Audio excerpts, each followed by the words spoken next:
చంద్రగ్రహము 6, 8, 12 స్థానాలలో ఎవరికైతే ఉంటుందో వారు మానసికంగా చాలా వేదన పడుతూ ఉంటారు. స్థిరంగా ఉండలేరు. స్థిమితంగా ఆలోచించలేరు. చంచలత్వం ఉంటుంది. ఏ పనైనా కొంత చేసి వెంటనే మానేయటం జరుగుతుంటుంది. ఒక చోటు నుంచి ఇంకొక చోటికి వెళ్తారు. మళ్ళీ తిరిగి వస్తారు. అక్కడ కూడా స్థిరంగా ఉండలేరు. అతిగా ఆలోచించడము, భయపడటము, ఎవరన్నా ఏమన్నా చేస్తారనుకోవడము, ఎవరన్నా ఏమన్నా చేసినారని భయపడటము, ఎవరు మిమ్మల్ని ఏమీ చేయలేరు. కొన్ని రకాలైనటువంటి విద్యలనేటువంటివి ప్రస్తుతం లేవు, అంతరించిపోయాయి. కానీ సగం సగం నేర్చుకొని చేసేటువంటి వలన కొంత ఎఫెక్ట్ ఇస్తూ ఉంటుంది.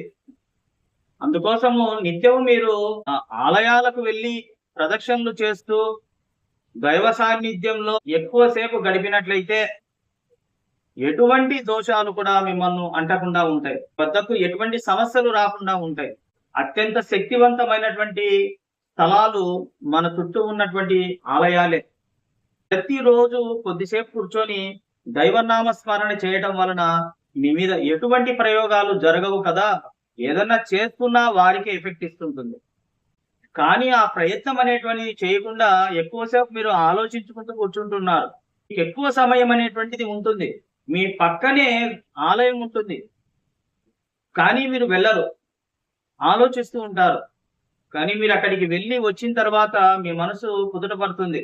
ఎక్కువ కోపగించుకోవడం, చిన్నదానికి ఆవేశపడడం, ఇలాంటివన్నీ చంద్రగ్రహం ద్వారా రావడం జరుగుతూ ఉంటుంది. మరి వీటికి ఎటువంటి పరిహారాలు అనేటువంటిది చేసుకోవచ్చు?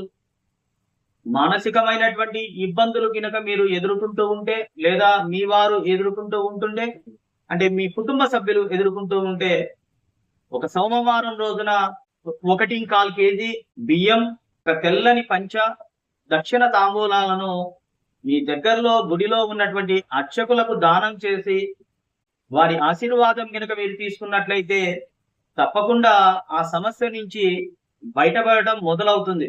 ఇంతటితోనే ఆగిపోదు, అది ప్రారంభం.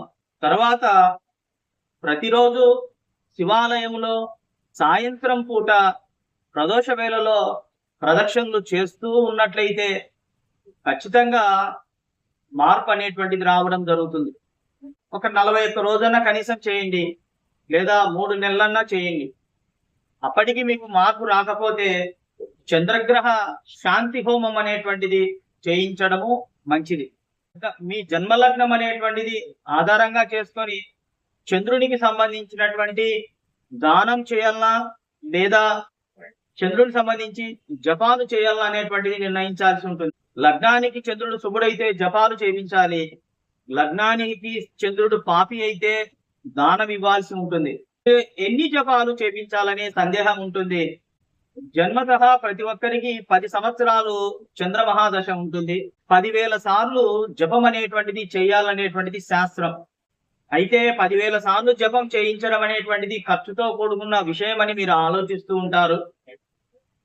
ఒకసారి మీరు జపం చేయించడం వల్ల వారికి ఆరోగ్యం కుదుట పడుతుంది కాబట్టి దానికి ఎటువంటి పరిస్థితులలో మీరు వెనకాడొద్దండి.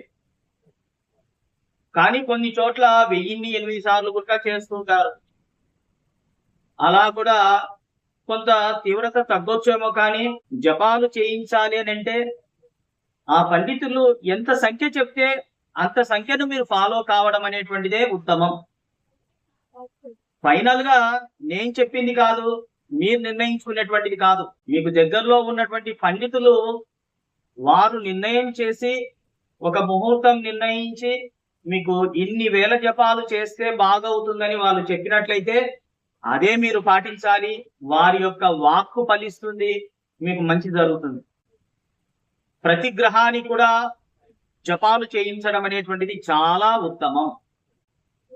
దీని వలన ఆ గ్రహం యొక్క బలం పెరుగుతుంది. ఇతరత్ర పాపగ్రహాలు కలిసి ఉన్న, పాపగ్రహ నక్షత్రాలలో ఉన్న ఆ జపం వలన ఆ యొక్క గ్రహాలకు బలం పెరగడం వలన గ్రహానికి సంబంధించినటువంటి సమస్యలు త్వరగా తీరుతాయి.